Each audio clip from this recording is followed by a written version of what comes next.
Coming up is a 10-step guide to buying a great house, so stay tuned.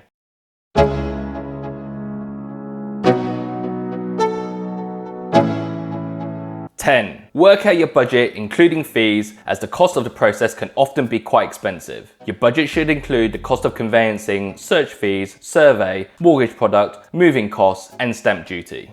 These costs can run in tens of thousands of pounds, so work out the fees so you can adjust your house search accordingly. Once you have your budget, search within your means to avoid disappointment. 9. Think about the location you want to be in. Your ideal location should be affordable, be a good distance from work if you need to travel into the workplace, have good transport links or good access to roads so traveling is convenient. What amenities are important to you, and is the area friendly so you can settle in with a big happy smile? An ideal location will often be in high demand, so have a look at surrounding areas, as a gem of a house could be in the next area. 8. Decide whether you want a house that is already done up and ready to move in, or a project to renovate. A ready house will often come at a premium and will be sought after from other buyers, whereas a house to renovate could be more affordable, done to your taste, but it might be hard work. If you decide to renovate, then budget and plan this accordingly, as the works could take several weeks or even months. 7.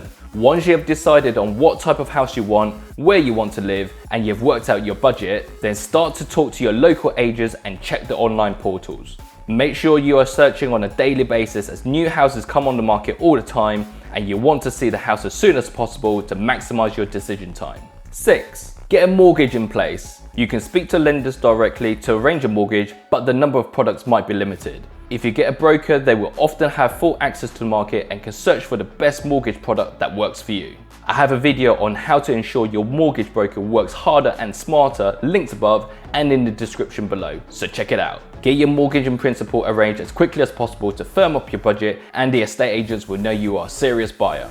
Coming soon will be a series on how to buy an apartment. There will be some similarities to buying a house, but there are also lots of big differences, so don't miss out by hitting the subscribe button to get notified. 5. Get a conveyancer in place whilst you are searching for your house. A conveyancer is responsible for the legal process of buying the house and will ensure you fully understand the legal obligations. You may ask for recommendations from friends and family who've had a good experience with their conveyancer, and the cost of their services will vary, so shop around and make sure you find one you connect with well and at a decent price. 4. Although the property market is moving very quickly, in some cases an offer being put forward on the day that it came on the market, you should still take reasonable time to look at the house carefully. When you view the house the second or third time, be prepared to look at how the house will work for you and if any immediate repairs are needed. Once you are certain that you get that warm feeling that the house is a home, then you are good to put your bid in. Good luck. 3. When your offer's been accepted, you should notify your mortgage broker and conveyancer to kick off the process. Your mortgage broker will liaise with the lender to secure your mortgage in principle into a mortgage offer,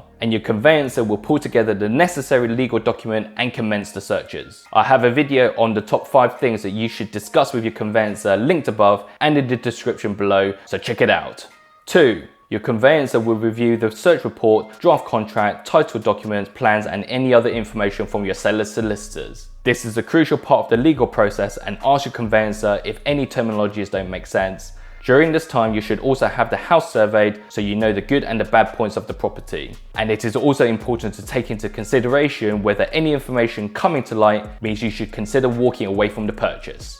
1. If you're at a stage where you're happy to complete, then the conveyancer will exchange the contracts, navigate the finances with you, the mortgage broker, the lender and the seller's solicitors.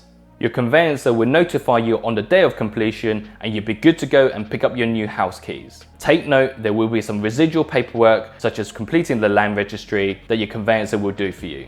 Ask your conveyancer what documents will be sent to you and what will be stored on your behalf, so when you come to sell you have all the documents at hand. I hope you have enjoyed this video, and please share this with anyone who's looking to buy a house. Also comment below on topics you want me to cover in future videos, and I'll catch you at the next one.